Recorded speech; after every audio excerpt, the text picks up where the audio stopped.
لك الحمد يا الله والصلاة والسلام عليك يا رسول الله أما بعد أعوذ بالله من الشيطان الرجيم بسم الله الرحمن الرحيم يا أيها الذين آمنوا كتب عليكم الصيام كما كتب على الذين من قبلكم لعلكم تتقون صدق الله مولانا العظيم۔ معزز سامعین اور ناظرین، السلام علیکم ورحمۃ اللہ وبرکاتہ۔ پروفیسر قاری جمشید عزیز القادری چشتی دوبارہ آپ کی خدمت میں حاضر ہیں اپنی ٹیم کے ساتھ، ان دعاؤں کے ساتھ کہ اللہ تعالیٰ آپ سب کو اپنے حفظ و امان میں رکھیں اور ہمارے اس چینل کو آپ دیکھتے رہیں گے اور اپنی محبتوں سے نوازتے رہیں گے اور ہمیں سبسکرائب کرتے رہیں گے۔ ماہ رمضان کی بابرکت ان گھڑیوں میں ہم آپ کے لیے ایک سلسلہ وار دروس کا سلسلہ لے کے آئیں گے۔ آج ہم بات کریں گے فضائل صیام کے حوالے سے۔ تو قرآن پاک میں اللہ رب العزت نے ارشاد فرمایا، اے ایمان والو کتب علیکم الصیام، روزے تم پر فرض کیے گئے جیسے کہ تم سے پہلی امتوں پر فرض کیے گئے، لعلکم تتقون، تاکہ تم پرہیزگار بن جاؤ۔ اب ہم نے دیکھنا ہے کہ روزے کا معنی کیا ہے۔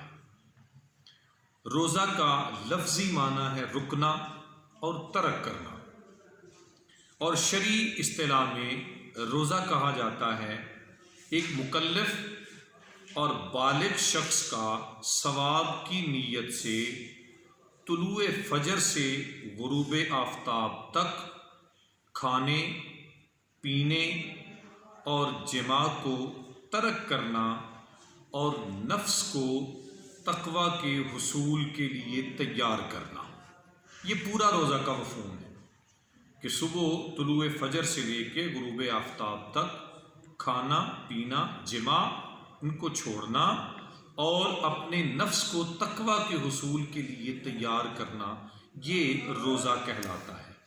اب آئیے تھوڑا سا روزے کی تاریخ کی طرف چلتے ہیں۔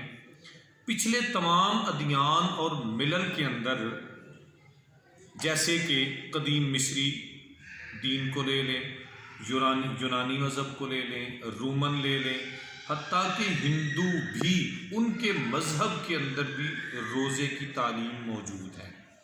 اسی طرح یہودی مذہب کو لے لیں تو حضرت موسیٰ علیہ السلام جب یروشلم کی تباہی ہوتی ہے تو اس کی تباہی کے شکرانے کے طور پر حضرت موسیٰ علیہ السلام 40 دن کا روزہ رکھا کرتے تھے۔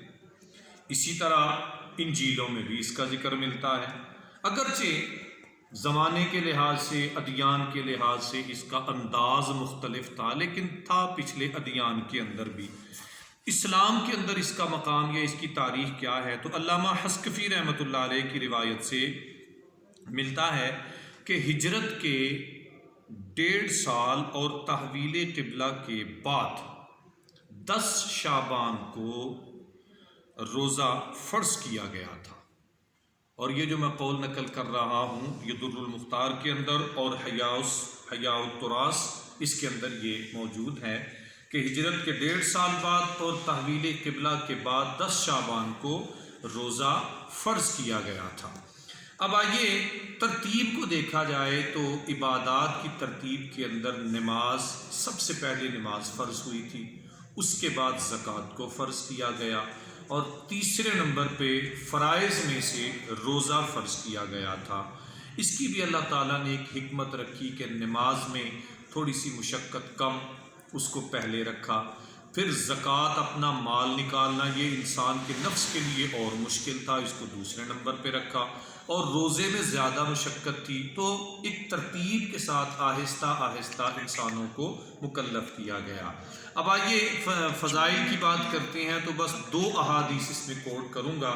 پہلی حدیث سنیں، عن سہل بن سعد الساعدی رضی اللہ تعالی عنہما قال قال رسول اللہ صلی اللہ علیہ وسلم ان فی الجنۃ بابا یقال له الریان يدخل منه الصائمون یوم القیامہ لا يدخل معهم احد غیرهم یقال این الصائمون فيدخلون منه فاذا دخل آخرهم اغلق فلم يدخل منه احد، رواہ البخاری والمسلم۔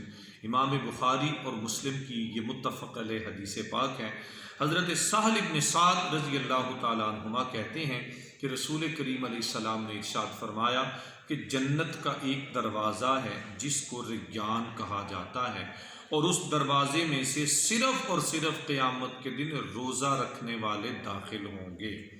کوئی بھی روزہ دار کے علاوہ جو دوسرے اعمال نیکیاں کرنے والے ہیں وہ اس دروازے میں سے داخل نہیں ہوں گے، وہ صرف اور صرف روزہ داروں کا حصہ ہے۔ اور یقال این الصائمون، پکارا جائے گا بھی روزے دار کہاں ہیں؟ فیدخلون منہ، تو وہ اس میں سے داخل ہوتے جائیں گے۔ پھر آگے کیسا آخری جملہ حدیث پاک میں حضور کیا فرماتے ہیں؟ فَإِذَا دَخَلَ آخِرُهُمْ، جب ان کا آخری روزے دار وہ داخل ہو جائے گا تو پھر اس دروازے کو بند کر دیا جائے گا اور اس کے بعد کوئی بھی اس میں سے داخل نہیں ہو سکے گا۔ تو روزے دار کے لیے ایک خاص مقام ہے آخرت کے اندر بھی۔ آئیے دوسری حدیث پاک سماعت فرمائیں۔ عن ابی ہریرہ رضی اللہ تعالی عنہ ان رسول اللہ صلی اللہ علیہ وسلم قال، حضرت ابو ہریرہ فرماتے ہیں رسول کریم علیہ السلام نے فرمایا قال اللہ عز وجل، اور یاد رکھیں جب رسول کریم کہیں قال اللہ عز وجل تو اس کا مطلب ہوتا ہے کہ یہ حدیث قدسی ہے۔ تو حدیث قدسی میں پیارے آقا روایت کیا فرماتے ہیں کہ پروردگار کیا فرماتا ہے؟ کل عمل ابن آدم لہ الا الصیام، پروردگار ارشاد فرماتا ہے کہ ابن آدم کا ہر عمل اس کے لیے ہوتا ہے سوائے روزے کے۔